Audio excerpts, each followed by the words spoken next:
Hi, this is Joe again with another review. And for the sake of this video, we'll be discussing the 1936 horror film Dracula's Daughter. Yes, Dracula actually did have a daughter. And it's a direct sequel to, of course, one of the most famous, not the most famous, horror film in the early days of the talking pictures. Those who don't know that term, it means pictures that first come out with sound, and it's almost like a carbon copy almost of the original movie, other than the fact that it had a woman in the lead role instead of Bela Lugosi. As a matter of fact, the only person from the original movie that was in this is Edward Sloan, who of course he played Dr. Van Helsing. And an interesting fact is that they actually changed the name of Van Helsing to Von Helsing.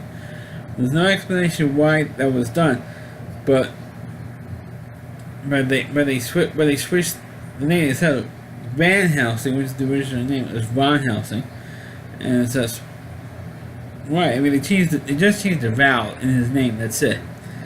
It picks up. This movie picks up right where Van Helsing kills Dracula, and literally picks up right then and there.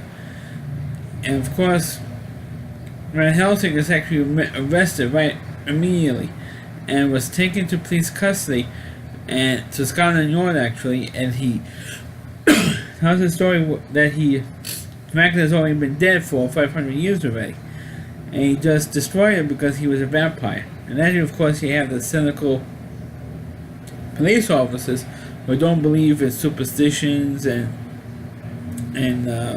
vampires and all that type of thing. But now you have a new vampire running around, and it happens to be Dracula's daughter.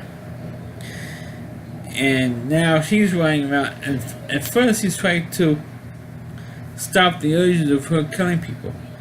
And drinking blood and all that stuff, and she's trying to cure herself of it, and of course it doesn't work. No matter what she tries to do, and you do have to give her credit for trying to stop her vampirism, but she couldn't stop the urges, and she goes to a psychiatrist and says, "Hey, can you help me kick? Thank you. Sorry about that. Sorry about that. A motorcycle outside."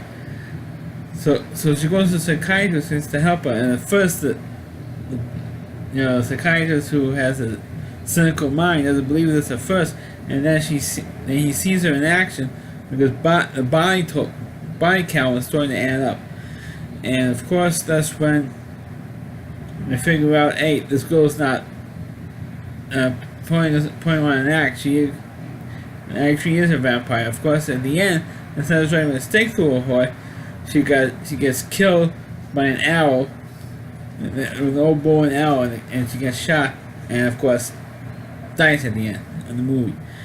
I didn't think this was a bad movie. It's just that it says almost like the same thing as Dracula, other than the fact that instead of having Bela Lugosi, a woman in the part. But other than that, it's not, like I said, you have one recurring character, or at least recurring actor, in the Universal horror movie canon. And that's Edward Sloan, plays, like I said earlier, Van Helsing, and he's like a recurring actor in a lot of these horror, all these old horror films. And I do enjoy watching these horror movies. I mean, you have to be, if you're any kind of horror movie fan, you have to watch the old Universal monster films, because they set the pattern. There's been countless remakes of these films, especially Dracula, Frankenstein, the Mummy. But you can't knock the originals. I mean, two, you can say they're campy, but they standards. But they're the ones who originally set the trend. But Dracula's Daughter I think it's a good movie, not a great one. Always have to go back to the original Dracula movie with Bela Lugosi instead. I mean, that's the one that sets the trend. And to come up with, actually, of course, you have to find some way to bring the character back.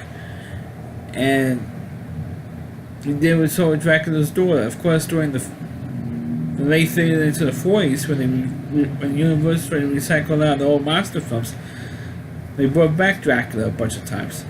But Bela Lugosi never played the part again in an official Universal horror film until when he played the part in Abbott and Costello Meets Frankenstein, which I previously reviewed. And those were the only two movies that Bela Lugosi played Dracula. It was in, of course, the original 1931 film and Abbott and Costello Meets Frankenstein. It's the only time when you see him playing the part. But everywhere else, you had John Carradine playing the part. You even had Lon Chaney Jr. actually played the part in one of the other movies.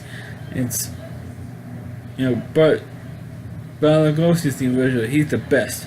He's the best one in the part that made his whole career. And at least here in the United States, he did horror film after horror film after horror film after that. But Dracula's Daughter wasn't that bad. I mean, it is kind of slow, even though it's not that long of a film. It's only about an hour 15 minutes. But even though it's an hour 15 minutes long, it is a slow paced movie. That like a lot of those horror movies are. But it is worth watching, especially if you have to be a Dracula fan or a fan of the old Universal horror films. So I suggest you check it out if you want to see one of the films in that canon, in that series, in the Dracula series. So that's my review of Dracula's Daughter. It's nice to do a short review for once. Please click on the video, please rate it, feel free to comment on, please subscribe to my channel, and please forward this video onto your Facebook pages. You can check out all my reviews on my YouTube channel at rowdyc.com, that's OWDY, and that's c.com, that's the homepage of my reviewer, Chris C. Moore, and please check out all of his videos on his website, including his TV trash videos. Thanks for watching, and catch you next time.